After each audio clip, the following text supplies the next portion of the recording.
Hello, Steve. It's so nice to have you on the show today. How are you doing? I am doing outstanding. Thank you so much. Beautiful. And thank you so very much, Steve, for being here. You see, I truly appreciate you. And you say, Steve, oftentimes I love to thank my guest for two things. And I do this so often to the point where it has become my anthem. So, firstly, Steve, I want to say thank you so very much for investing in yourself. You see, you are on this platform right now because you did invest that in yourself. And oftentimes, my man, I love to make reference to the amazing mango tree. You see, some couple of months back, I was on a particular road, and just by the roadside, Steve, there was this very tall, unattractive mango tree. And I used the word unattractive because the mango tree's got no mangoes on it, and the leaves are all dry. So I just hmm walked past it and I went my way.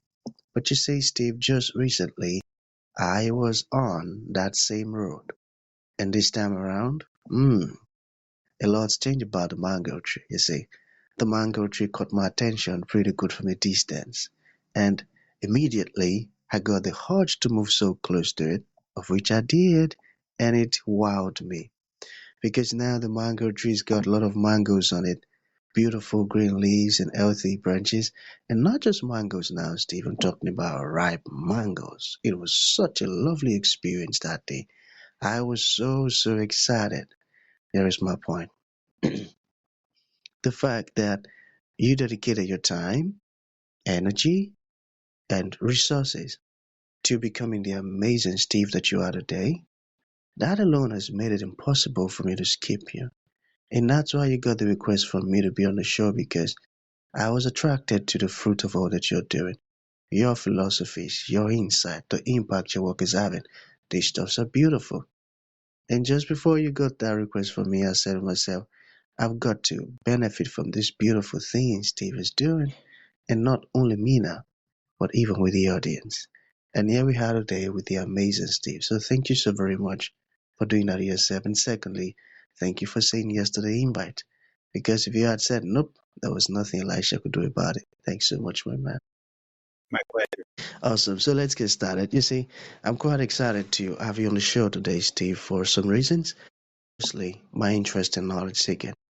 I believe in order for one to transition from a terrible situation to that of a beautiful one, Steve, I believe it takes the application of knowledge, quality information, and not just knowledge now, but the application of it. And you see, my man, ever since I discovered that light in the Hebrew means knowledge and darkness ignorance, I've been so keen to knowledge seeking. Why? Because I do not want to remain in the dark.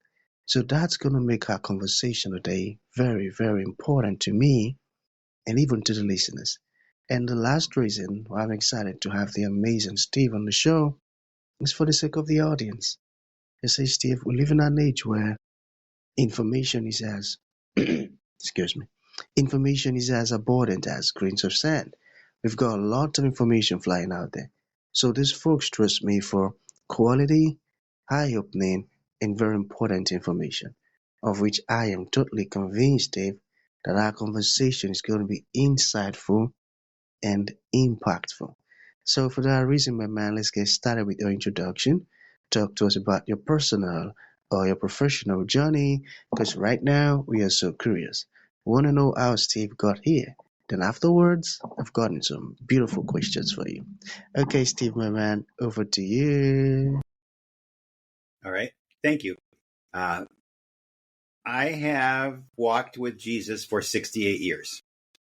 And from birth, baptism a month later, and I never left. And there's been some incredibly good times and some epic failures.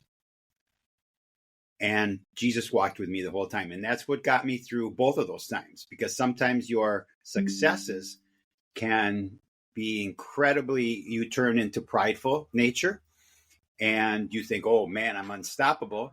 And then when you hit the hard times, some people choose to say, oh, why they attack God and say, why are you doing this to me? Instead, I asked Jesus for help. And, if you've ever seen the picture of the one set of footprints on the sand, and it says, the quote is basically, God, why have you left me? And there's this picture of one footstep of sand, footsteps in the sand. And it is Jesus carrying you on his shoulders. Those are his steps in the sand, not yours. And so, I remember that. And so 13 years ago, and I've been an entrepreneur for 40 years, serial entrepreneur. So I've had a gifted, blessed life. 13 years ago, my wife got sick with Lyme disease and almost passed away. And miraculously, 2 years later, undiagnosed, our daughter, who is a natural health practitioner, literally saved her life. 17 doctors basically said leave. So what that did is it led me to go down the rabbit hole of natural health. Combined with recently in the last several years, I've had a great interest in self-sabotage. And that is where you undermine your own values and morals. And we all self-sabotage. We've all got a tool shed. And so a combination of these two things led me to there's a physical pillar in self-sabotage of ways we self-sabotage ourselves. It can be nicotine, it can be alcohol, it can be caffeine, it could be prescription drugs, regular, just, illegal drugs, whatever. And I found that, or I believe that caffeine is the one that I can probably have the most effect on. And that is informing people of what caffeine and how caffeine actually affects their lives. I'm not anti-caffeine.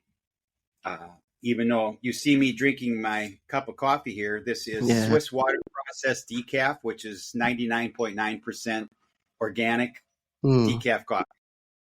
So I occasionally use caffeine when I drive for 10 or 12 hours as a stimulant. Short term, it really doesn't cause a lot of damage. I don't sleep at night, which is damaging. However, I found out the hard way. About 10 years ago, I was on a road trip and I was going to work and I was 45 minutes from home and I had incredible heart palpitations. I was 45 minutes from home. I turned around, I called my wife. I said, I'm coming home. I think I had a heart attack or I'm having a heart attack. I want you to take me to the ER. So we go to the emergency room and they put me on all this stuff, EKG. And the doctor comes in and he said, look what's going on. Every time I had one of these palpitations, I could see the EKG go up, and then go back to normal. And he said, you're in a very big minority of people that can actually feel these. We often have them. I said, so what causes this? And he said, well, stress. Okay, everybody's got stress. And then he paused and he said, and caffeine. Because I had been loading up, when I go when I drive like that, I would load up, and I was using caffeine habitually at the time. So I quit, and in the last 10 years now, I've only had one episode when I was drinking caffeine.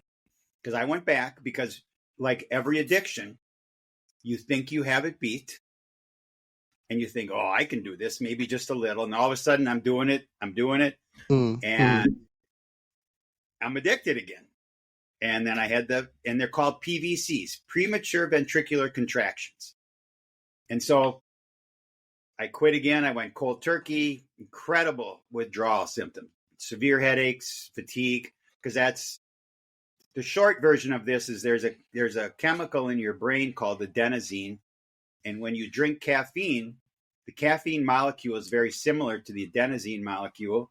And what the caffeine molecule does is it blocks the adenosine receptor in your brain, which now tells your brain that you're not tired. Your body may be exhausted, but your brain is alert. And so what happens when you quit caffeine, all those adenosine receptors open up and the blood flows into your brain. And this can last anywhere from 12 hours to 9 days.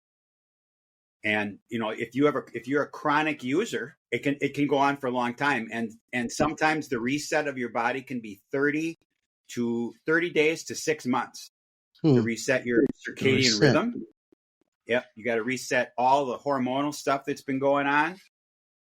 And so I could go on and on, but I'll let you ask some questions, and then we can get into I Wow. could talk about this for hours. I So tell you, and I like this to talk about it for hours. How's that? this is so interesting and eye-opening because I mentioned to you earlier, I've never heard anyone talk about caffeine like you do, and this is really, really educating. But I'm curious about something. Why focus on caffeine? Is there any reason attached to that? I think it's the incredible impact it has on our society worldwide. I live in the United States. 85% of adults drink caffeine daily. Daily. 200 to 300 million Americans drink caffeine every day. Here's my mission. It's to inform people and let them decide. Because as my wife would say, we all have free will and we all have free won't. And I can take the horse to the water. I can't make it drink, but I can make it thirsty. And Hmm. if I inform people, somebody may listen. There's a lot of people that won't. I mean, I've done presentations and I've had ladies look at me and they literally had their hands clasped together like this, as if they had a coffee cup in their hand. And they looked me right in the eye and said, "You're never taking my coffee away." And I looked at her and I said, "I have no intention of doing that. That's Hmm. your call." So, Wow. uh, you know, here's one example, and I'll make this really short, but this is caffeine has a direct effect on conception and on the fetus. And if I can get now realize this is all hypothetical because I never will know what the impact I have, but I can only try. So if I get one woman to stop drinking caffeine while she's pregnant and that baby is born healthy, I may have been the cause of that because caffeine does contribute to miscarriages and stillbirths. Now, granted, every Wow. miscarriage and stillbirth is not directly related to caffeine. In fact, probably just a small percentage, but it doesn't matter. It doesn't matter to the family that's lost babies through miscarriage or stillbirths. I've had both in my family. Okay, it's devastating. And it doesn't just affect the mom and the dad, it affects 100 people because all of the brothers and sisters, aunts and uncles, grandma and grandpa, you understand the Yeah, circle of yeah. influence of a miscarriage or a stillbirth is significant. And that's just one example of the impact that I possibly could have. Hmm. I tell you, this is really scary. Okay, so how does it affect women differently than men? Well, caffeine affects the adrenal glands as soon as you drink it. And this is all, and I wrote a book. It's called Winning the Battle or Release the Coffee Cups, Winning the Battle with Caffeine. And I have a chapter just on women, just on men, just on teens, but then also on the adrenal glands. And so when you drink caffeine in any form, it automatically releases cortisol and adrenaline. And what that does is puts your body in a fight or flight. Now, if you're just sitting in your office or at a desk, you realize fight or flight, your body's response when you're in fear is to create this adrenaline rush, which then makes you stronger, makes you more vigilant. It throws glucose into your system so your muscles are stronger. And you're sitting at your desk. Now, your mind is you're thinking to yourself, your body's thinking to itself, why am I in fight or flight when I'm sitting at my desk returning emails? Now, every time you drink caffeine, your body goes into fight or flight. You don't control this. People can deny it, but it's a physical thing and it's documented in my book. I have 200 plus references in my book. It's not a book about opinion, it's about facts. And so then what happens is that offsets the circadian rhythm. Now, the difference with women is that women have a lot more hormonal stuff going on. And so it can mess with their hormones. It can mess with their sleep cycle. In fact, caffeine can affect the blood flow to the uterus if you're trying to conceive. It also has an effect on men because it could fragment sperm, the motility, the mobility, and the quality. And so if both people are trying to conceive, a married whatever couple, if they're both drinking caffeine, they've now stacked the deck against conception. I'm not telling you, and I'm not in all saying that you can't have a baby if you're drinking caffeine, because you can. Okay. However, once again, that small percentage of people, what if you quit drinking caffeine and then 2 months later you conceived, right? Correlation, causation, who knows, right? However, how many people actually know that caffeine is doing this to them? Now, one of the things, caffeine is also a diuretic. So for women, you automatically start to go to the bathroom right away, 15, 20 minutes after you drink your caffeine. If you're not supplementing calcium and magnesium, because when you urinate, you're getting rid of not just water, but you're also giving away minerals. And so if you're not supplementing, what happens? Now, people break, their bones break, men and women, but in particular, sometimes women, osteoporosis and things like that, and just overall health. And then it creates that fatigue because when you drink the caffeine, your cortisol spikes, and cortisol naturally occurs in the morning when you get up. First thing when I get up in the morning, I go to my bedroom, my living room window, which faces the east, and I look at the sun. This helps to spark the cortisol, which is a natural stimulant in your body to get you going for the day. Now, as the day moves on, your cortisol goes down, and your adenosine and your melatonin go up. And that's what naturally puts you to sleep at night. Now, when you drink coffee, especially a lot of people drink coffee first thing in the morning, they navigate their way to the coffee machine and they take a hit, and instantly they're getting a dopamine hit, they're getting an adrenaline hit. Your adenosine receptors are now plugged because they are in detox. They're in withdrawal after 12 or 14 hours not drinking caffeine. They're actually in withdrawal. And so they're foggy. They might have beginnings of a headache. And now your circadian rhythm is now messed up because on top of your natural cortisol, you now have stimulated your cortisol release. And so it's chaos. So for a mom, Big chaos.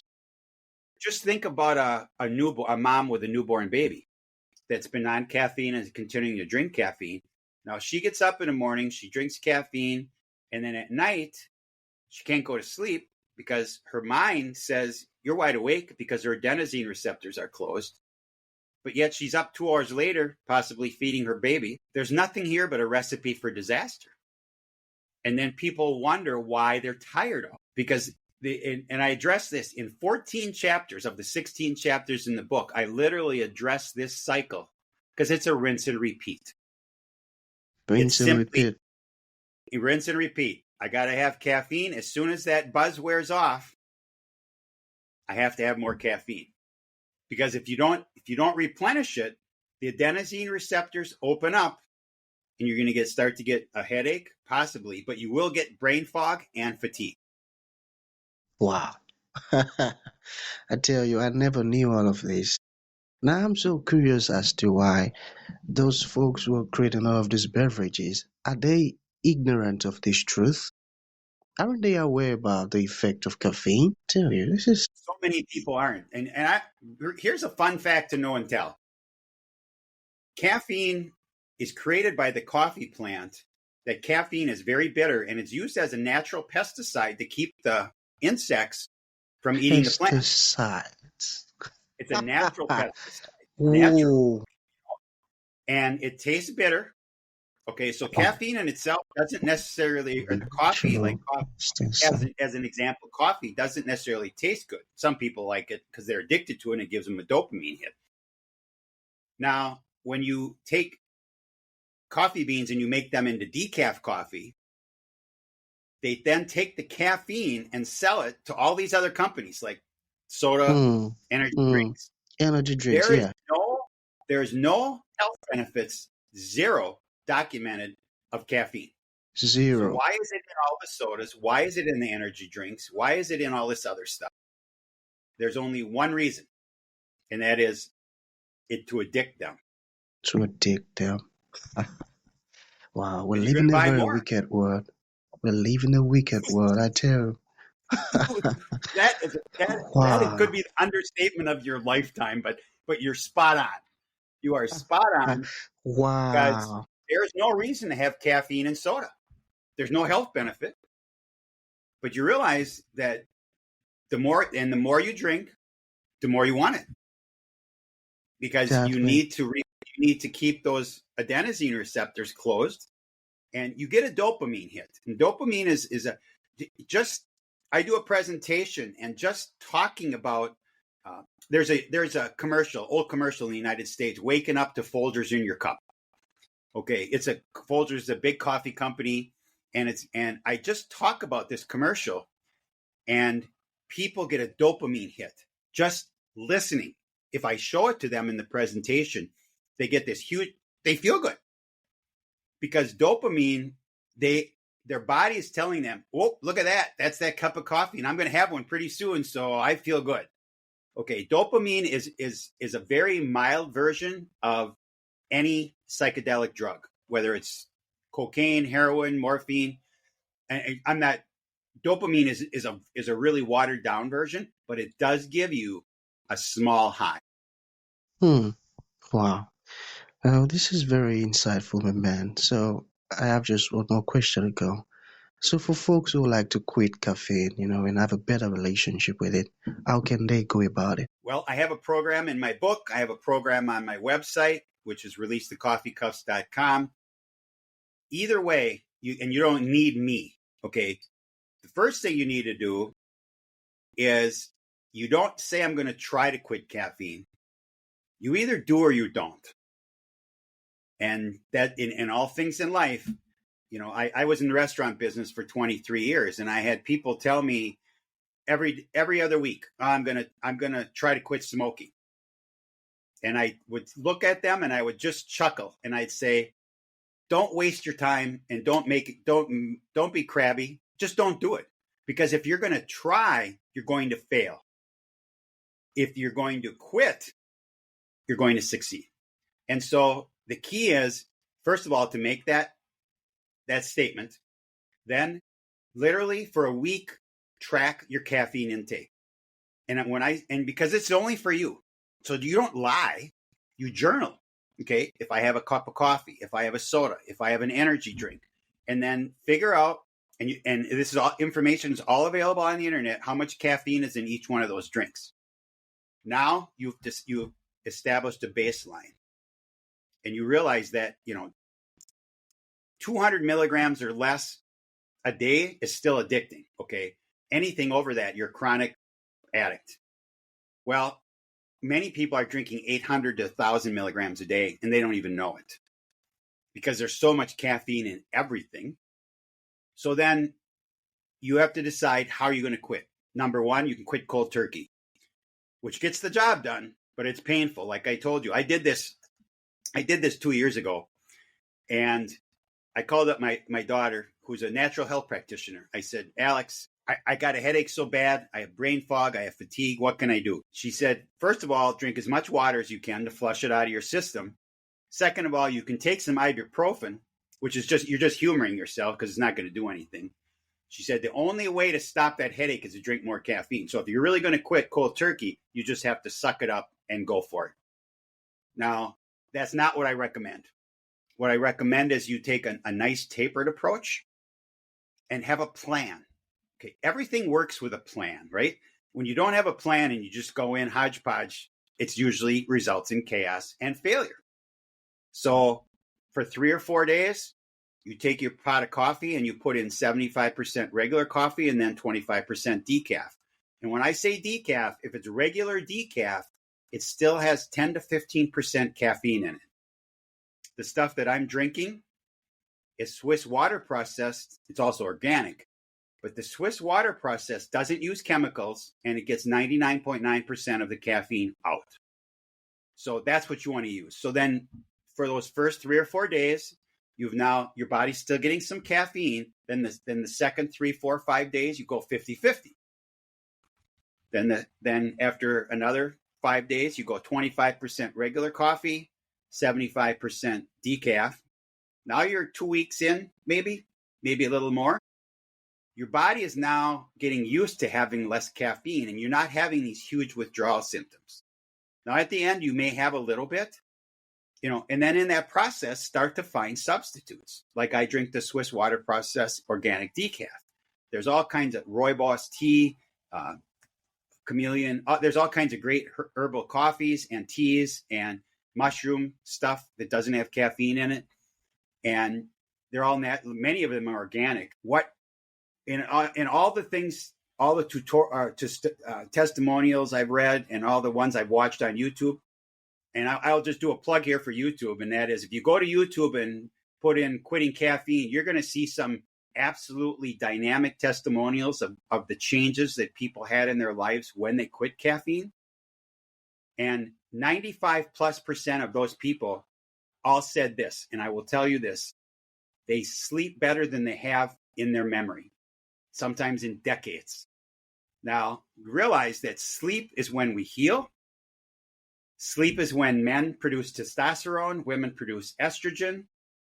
But the healing thing, and you dream better when you sleep better, when you have deep REM4 sleep, stage 4 sleep. So what's the takeaway?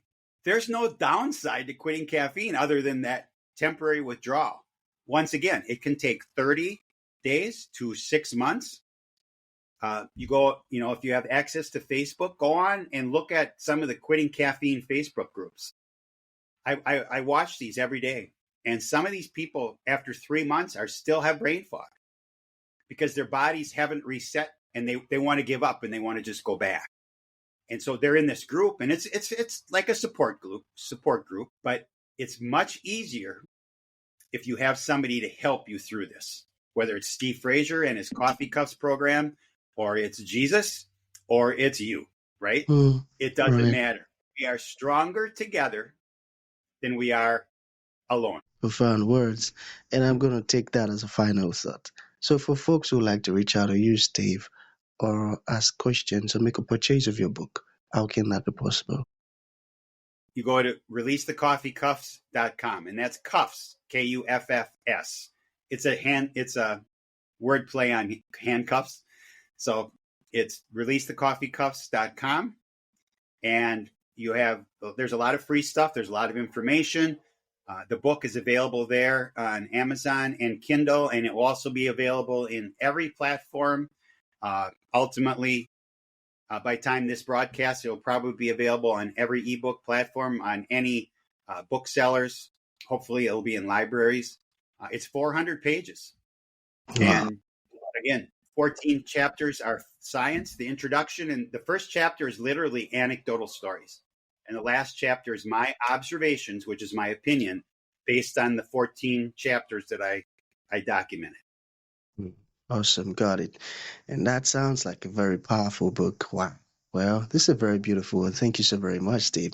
So that's going to be the end of the show. Thank you for coming, and thank you for opening our eyes to this amazing information. It means a whole lot, It is man. my Thank pleasure. you. God bless. And